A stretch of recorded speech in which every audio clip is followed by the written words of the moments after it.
अस्सलामुअलैकुम। आज हम बहुत ही इंटरेस्टिंग टॉपिक के बारे में पढ़ेंगे डाइजेस्टिव सिस्टम। आपने खाना तो खाया होगा बल्कि हम नाश्ता भी करते हैं, दिन का खाना भी खाते हैं, रात का भी खाते हैं।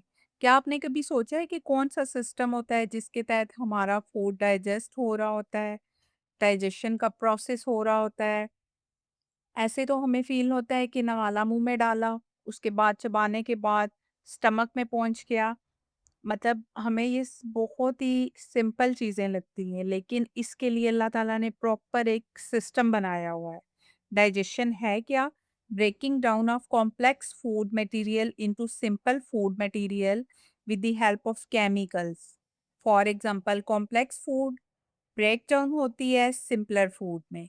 गैस्ट्रोएंटेरोलॉजी आमतौर पे ब्रांच ऑफ साइंस है जो कि डील करती है स्ट्रक्चर, फंक्शन, डायग्नोसिस या फिर ट्रीटमेंट डिजीजेस का स्टमक के अंदर या फिर इंटेस्टाइन के अंदर। डाइजेस्टिव सिस्टम की अगर हम बात करें तो इसमें दो ग्रुप्स आ जाते हैं ऑर्गन्स के, गैस्ट्रो इंटेस्टाइनल ट्रैक्ट और एक्सेसरी डाइजेस्टिव ऑर्गन्स। हमारे पास बहुत ही इंटरेस्टिंग डायग्राम है ऑर्गन्स ऑफ डाइजेस्टिव सिस्टम की, जिसमें हम देख रहे हैं कि हमारे पास सबसे पहले अगर हम स्टार्ट करें तो ओरल कैविटी है, दैट इज माउथ।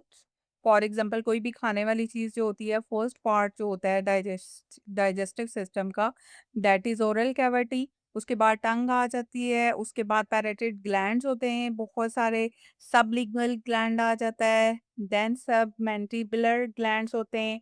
और ये जो सारे ग्लैंड्स हैं, these are all known as salivary glands। Then हमारे पास एसोफेगस आ जाती है, खुराक की नाली। उसके बाद फेरेंक्स, स्टमक, पेनक्रियास, स्प्लीन, ये सारे पार्ट्स हैं आमतौर पे ऑर्गन्स हैं डाइजेस्टिव सिस्टम के। इसी तरह लिवर है, gall bladder, then small intestine है, उसके पार्ट्स हैं duodenum, jejunum and ilium.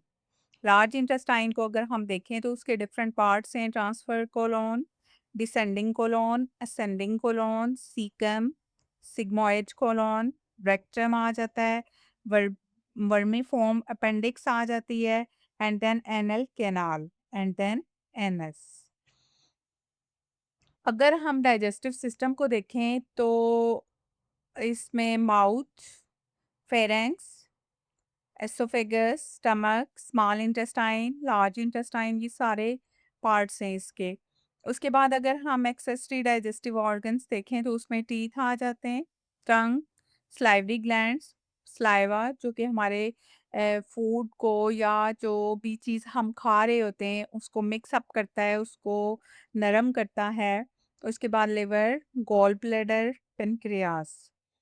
Digestive process basically injection क्या चीज़ है, taking food through the mouth. Mouth से अगर हम कोई चीज़ ले रहे हैं दैट इज इंजेक्शन।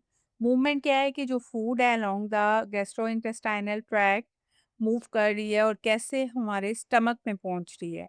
जैसे कि इस फिगर में देखें सारी चीज़ें बहुत ही क्लियर हैं कि अगर हम देखें यहाँ पे फूड देखें कैसे मुंह के अंदर एंटर कर रहे हैं हम, जो नवाला खा रहे हैं। उसके बाद यानी कि इस प्रोसेस को इंजेक्शन का नाम देते हैं, देन मैकेनिकल डाइजेशन स्टार्ट हो जाती है। च्यू करते हैं, चबाते हैं हम कोई भी चीज़ जब खा रहे होते हैं। उसके बाद चर्निंग का अमल होता है, ठीक है, उसको तोड़ने का अमल होता है, देन सेगमेंटेशन आ जाती है। उसके बाद फेरेंक्स, एसोफेगस, प्रोपल्जन, आमतौर पे स्वेल्विंग निगलने का अमल जो होता है आमतौर पे। Peristalsis and anti peristalsis forces होती हैं। जैसे पेरिस्टालसिस आपने नवाला मुंह में डाला, वो स्टमक की तरफ ही जाएगा, that is known as peristalsis. कभी क्या हो जाए, वॉमिट हो जाए, ठीक है, तो वो दैट इज एंटी पेरिस्टालसिस। उसके बाद ये केमिकल डाइजेशन बॉडी के अंदर देखें जैसे हो रही होती है मुकम्मल तौर पे। उसके बाद स्टमक के अंदर एब्जॉर्प्शन जैसे हो रही हो, लिम्फ वेसल्स क्या हैं, कैसे काम करती हैं, स्मॉल इंटेस्टाइन के कौन कौन से पार्ट्स हैं, लार्ज इंटेस्टाइन कैसे काम कर रही है, इसके कौन कौन से पार्ट्स हैं। उसके बाद then mainly hydrogen H2O water यानी कि कैसे एब्जॉर्ब हो रहा है, then faeces and then anus के ज़रिए से डेफिकेशन का प्रोसेस हो जाता है। डेफिकेशन का प्रोसेस आमतौर पे एक्सक्रीशन का प्रोसेस। अगर हम देखें तो डाइजेशन मैकेनिकल एंड केमिकल होती है, break down of food by chemical and mechanical process. कि हमने नवाला मुंह में डाला, उसके बाद नवाला जो है फॉर एग्ज़ाम्पल कोई भी फूड है, मुँह में डालने के बाद जब हम उसको चबाते हैं तो वो बन जाता है बोलस। जब उसके अंदर सलाइवा मिक्स होता है, वो सॉफ्ट होता है, नरम होता है, that is known as bolus. अब उस पे बोलस ने खुराक वाली नाली एसोफेगस से गुज़र के स्टमक के अंदर जाना है।